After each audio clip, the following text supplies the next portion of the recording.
After Wayne Shorter recorded Native Dancer with Milton Nascimento, he didn't go into the studio for over a decade. His next album was a groundbreaking melodic leap forward, Atlantis. It was a spiritual journey featuring new harmonic inventions. It was almost as if he created a soundtrack to a fantasy movie, or more probably a fervent wish for the future. We never tracked over 3 hours a day because everyone had different schedules, and the feeling was getting it, putting everything into it without talking about it. No one, everyone was really relaxed. We had a lot of laughing going on in the studio. And Larry Klein, who is Joni Mitchell's husband, he was right there working on this record and down the street working on his wife's record at night. So he's working day and night. They just came in and read, especially the bass and the piano parts.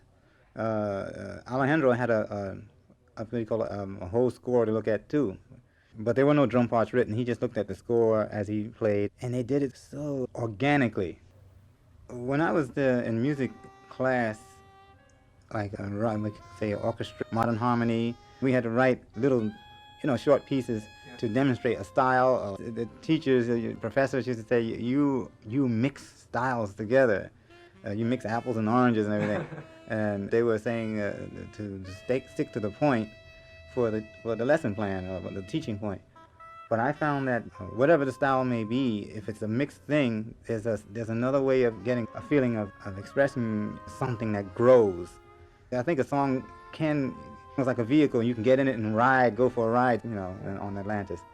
And like on the eve of departure, I guess someone who really knows music history, they can pick out different styles that's going on in there. But to me, I was thinking the song is like a vehicle, a rocket ship taking off, taking the women and children, and this song, and escaping from Atlantis on the eve of departure, without using any dissonances. When you think of science fiction or fantasy in a movie with a soundtrack, you're going to have a lot of, strange sounds and everything like that.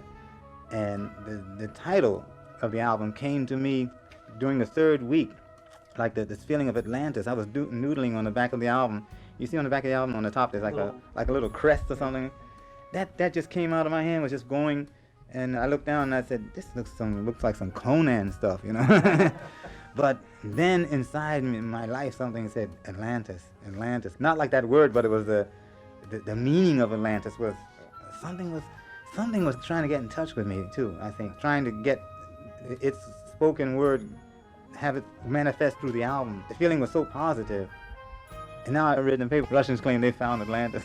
Have you seen that? Some were found sitting, babbling and talking to dead people and relatives. One guy was talking to his mother who had died a long time ago, receiving psychiatric treatment. They went off. They're saying that it was not a violent, it's a euphoric.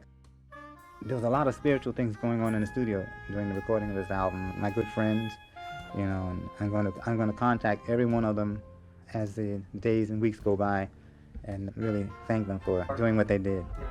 Yeah. Because they could hear the writing and the part writing, especially the way you wrote those bass parts. That was gorgeous.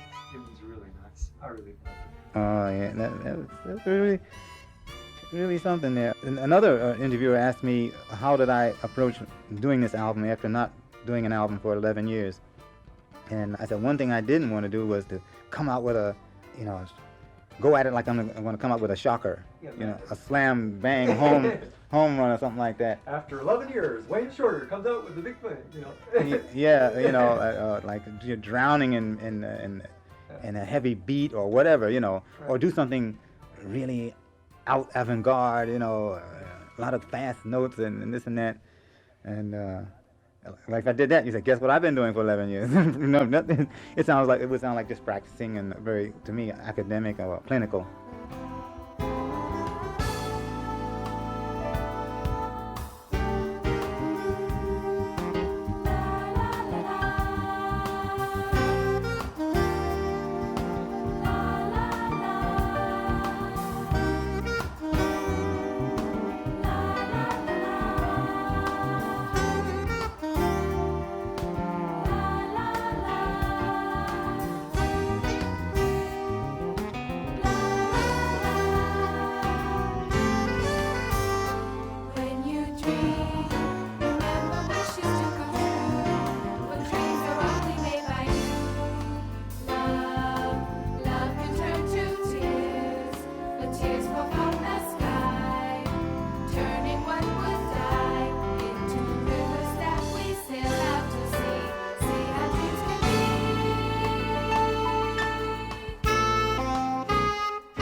one of the simpler songs, I guess, When You Dream, is beautiful. The way the vocal parts go and like the harmony, the rhythms, where they sort of stop and go. Oh yeah, we wrote it together. A young lady from Hawaii, a very beautiful lady, inside and out. Her name is Edgy Lee, Lee, and she lives here, but she co-wrote that with me, and her boyfriend co-wrote the first one, Endangered Species, Joey. We call him Joey Vitarelli. Together they run in Los Angeles the Producers Workshop, Producers 1 and 2. Now they're building Producers 3, number 3 in there for video and everything, and the top Synclavier they just got in that studio. They said Stevie Wonder has one. Joey Vitarelli has the third one in the world. So Joey and Edgy, and they're good people. They've been with me all the way on this record. The tune reminds me a lot of some of your Brazilian compositions, especially the ones off of Native Dancers and your work with Milton Nascimento. Yeah, Milton was in L.A. last week when we played at the the Palace Court nightclub, and he was there when Joni Mitchell came, Joni and her husband, and we may go to Rio during carnival time and do concerts, And I saw him, he's in a different space now, different place, and so am I. I don't say musically, but just in general, and all the aspects of our lives have shifted, or there are other things manifesting now. So he came and he's looking really healthy and good. He's running on the beach. Both of us are running, we didn't know. And keeping our weight together and all that. So we will get together. He was with me when I was a guest at Elise Regina's house too. We had planned to do an album, Elise and I, but she was taken from us. And I loved that woman, And she was a guest in my house for quite a while too. And I have pictures of her around the house. And Milton was with us. He was supporting, and he was involved with this movie with Klaus Kinski. The movie about this man, that's Natasha Kinski's father, dragging his boat through the Amazon. It's Geraldo. Yeah. What? You remember the beginning? Yeah. Remember they opened the door of a theater or something like that, and there was an usher with his back to you? That was Milton Nascimento. He was an usher in the theater. So he told me, I'm doing a movie with Claudia Cardinelli in the jungle. So Milton, simple needs excite him. So he's not after glorification and everything. So this will all come out in the music, our next album together. And of course, Elise, to me, she was the finest female singer and at that time for me down there. Jack Douglas was going to produce the album. He did John Lennon's last album. And it was really, something, So anyway, at that time, our managers were Prince's managers, Cavallo, Ruffalo, and Fagnoli. And I'll be also collaborating with a very fine singer and actress. I can see she's a very fine actress. It's not difficult to see, She played in Cotton Club. Oh, Lynette McKee. Woo! Jesus, man, she knocked me out. We're going to get together and do something. She did that tune, Ill Wind. Yeah. Oh, man, because I have heard it's one of my favorite tunes. I've heard Art Tatum do it. I've heard all the old Maxine Sullivan do it. Yeah. And she just did it for the movie, man, and it's a classic version. It knocked me out. Yeah, she is something. She's in the by the way, I took a little small plane ride with Maxine Sullivan about 1967. We were both late going to the Newport Festival, flying in from Europe. Both of us late. But anyway, I always liked Maxine Sullivan. She had that straight arrow kind of voice, but like little tenderness in there. Yeah. But don't get too close to me. Don't hold me too tight, voice. So Lynette is in this movie that we were filming in Paris. Yeah, they have Dexter Gordon playing a part of a musician, but superimposed into his character. The characterization is where you'd see Bud Powell, Lester Young, Charlie Parker. It's like that, and we're all acting in the movie too. We're playing, and Lynette, we did a scene with her, near the end of the sequential shooting in Paris. Herbie Hancock, Tony Williams, myself, and a French actor. He's playing Francis, the man who took care of Bud Powell in a real sense, I say, took care of him, brought him back to America, put him in the hospital, and made sure, medical and insurance and all that. This is Francis. He did the book, To Bird with Love, that big book. I have one. Herbie brought one for me back because he arrived in Paris first early, and Tony Williams bought about 7 of them too.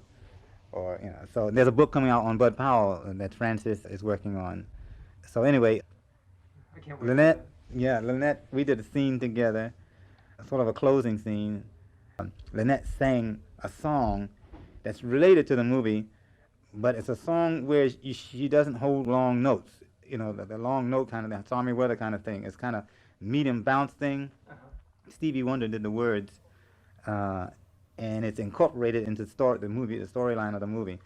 And the city of Lyon donated the youngest players from their symphony orchestra to do the scene. And here they were playing some straight ahead jazz, But they know the classical musicians in Europe play jazz, and they're ready. And the way she did it, and Herbie arranged the song, was nice. And the bristles on the hair on people's arms, in their back, and Tony Williams playing drums. He was playing like keeping the beat, and he was yelling it. That beneath all of the complicated things in the mesh of and the wire netting that we sometimes get ourselves bound up in life, that it's in a real sense, life is very simple. It's very simple.